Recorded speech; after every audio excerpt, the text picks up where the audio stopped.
प्रिय विद्यार्थियों, subject business economics, diagrammatic and graphics representation of data, समंकों का चित्रमय एवं बिंदु रेखीय प्रस्तुतिकरण, पार्ट 6 के लिए डिजिलेशंस ऑफ नवांकुर में आप सभी विद्यार्थियों का एक बार फिर स्वागत है।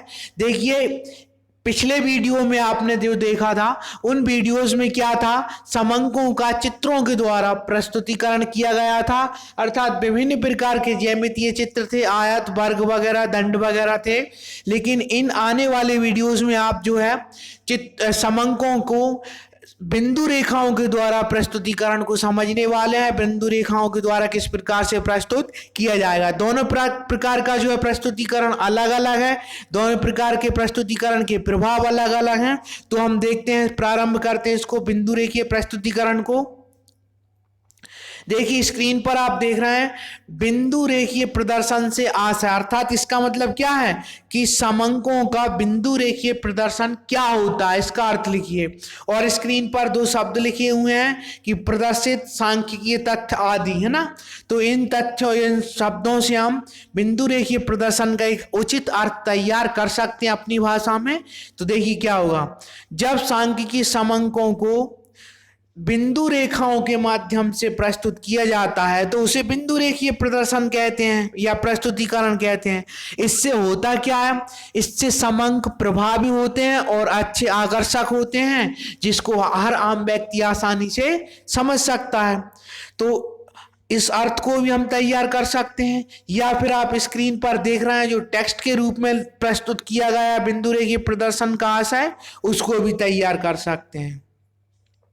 अब इसके बाद देखते हैं हम बिंदु रेखीय प्रदर्शन के लाभ या उपयोगिता क्या है। तो यहाँ पे जो बिंदु रेखीय प्रदर्शन किया जाता है चित्रों का, समंकों का, उन समंकों के प्रदर्शन से बिंदु रेखाओं से क्या लाभ होते हैं। 5 लाभ यहाँ पर प्रस्तुत किए गए हैं। सरल एवं स्पष्ट, अर्थात कहने का मतलब यह है कि बिंदु रेख समंकों को सरल एवं स्पष्ट तथा बोधगम्य बनाते हैं। बोधगम्य मतलब सीखने योग्य बनाते हैं, है ना। इसके द्वारा जटिल समंकों को सरल रूप में प्रस्तुत किया जाता है, जिससे कि हर आम व्यक्ति उनको आसानी से समझ सके और उसका स्थायी अर्थ ग्रहण कर सके। नंबर 2 क्या है, तुलनात्मक अध्ययन में उपयोगी होता है। तो बिंदु रेखीय जो प्रदर्शन होता है समंकों का, वास्तव में जो है 2 या 2 से अधिक प्रकार के समंकों की आसानी से तुलना कर सकते हैं हम। जैसे कि आने वाले वीडियो में आप देखेंगे, एक कंपनी के आय, व्यय और उसके अन्य प्रकार के वित्तीय जो है तथ्य हैं, उनको हम अलग अलग रेखाओं के माध्यम से आसानी से तुलना करके प्रस्तुत कर सकते हैं और तुलना करके उसको समझ सकते हैं। फिर नंबर 3 है समय व श्रम की बचत। वही वाली बात है कि बिंदु रेखीय द्वारा समंकों का प्रदर्शन करने से अध्ययनकर्ता व्यक्ति जो होता है, उसके लिए वह समय व श्रम तुलनात्मक रूप से कम खर्च करना पड़ता है, कम दिमाग लगाना पड़ता है और कम समय में वह उस समस्या को या तुलना को आसानी से समझ सकता है। फिर है आकर्षक एवं प्रभावशाली। ये भी आप जानते हैं, किसी पेपर पर 2 अलग अलग, 3 अलग अलग रेखाओं को प्रस्तुत किया जाए तो वह आसानी से समझ में आने वाले होते हैं और प्रभावशाली होते हैं। तो वो समंक रेखाओं के रूप में आसानी से समझे जा सकते हैं।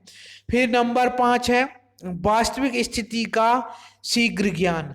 ये भी सही है कि बिंदु रेखीय प्रदर्शन से समंकों को इस प्रकार से प्रस्तुत किया जा सकता है कि जो वास्तविक स्थिति होती है उसका आसानी से ज्ञान प्राप्त हो सके। अंतर के माध्यम से या तुलना के माध्यम से हम आसानी से बता सकते हैं कौन सी रेखा जो अधिक उचित है, कौन सी रेखा के माध्यम से नुकसान हो रहा है या उसमें कमी आ रही है, गिरावट हो रही है या परिवर्तन कम या अधिक हो रहा है। ठीक है। इसके बाद बिंदु रेखीय प्रदर्शन के लाभ उपयोगिता को टेस्ट के रूप में ही प्रस्तुत किया गया है, जैसा कि आप स्क्रीन पर देख रहे हैं। सरल, स्पष्ट, तुलनात्मक, अध्ययन में उपयोगी।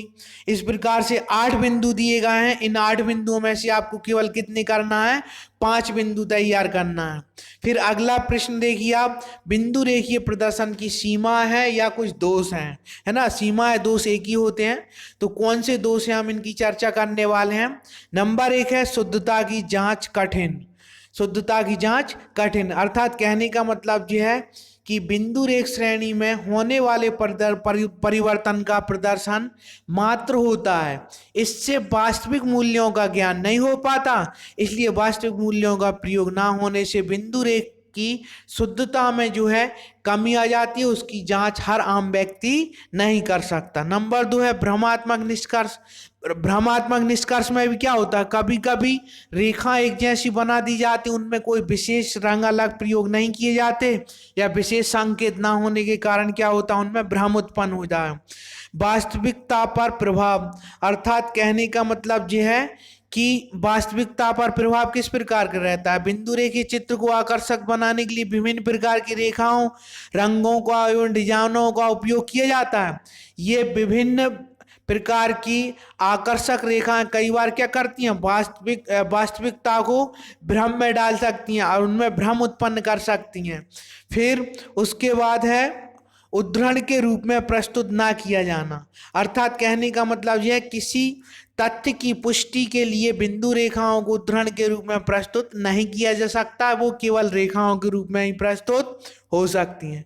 नंबर 5 है तर्कसंगत ना होना, अर्थात कहने का मतलब यह है कि बिंदु रेख का प्रभाव कभी कभी आंखों तक ही सीमित रह जाता है, क्योंकि कई बार बिंदु रेखी तर्कसंगत ना होने के कारण मस्तिष्क को प्रभावित नहीं कर पाते और हम स्थायी ज्ञान प्राप्त करने में सहायक नहीं हो सकते। फिर टेस्ट के रूप में भी बिंदु रेखीय प्रदर्शन की सीमा या दोष को बताया गया है, प्रस्तुत किया गया है ना। तो आप इसको तैयार कर सकते हैं। धन्यवाद।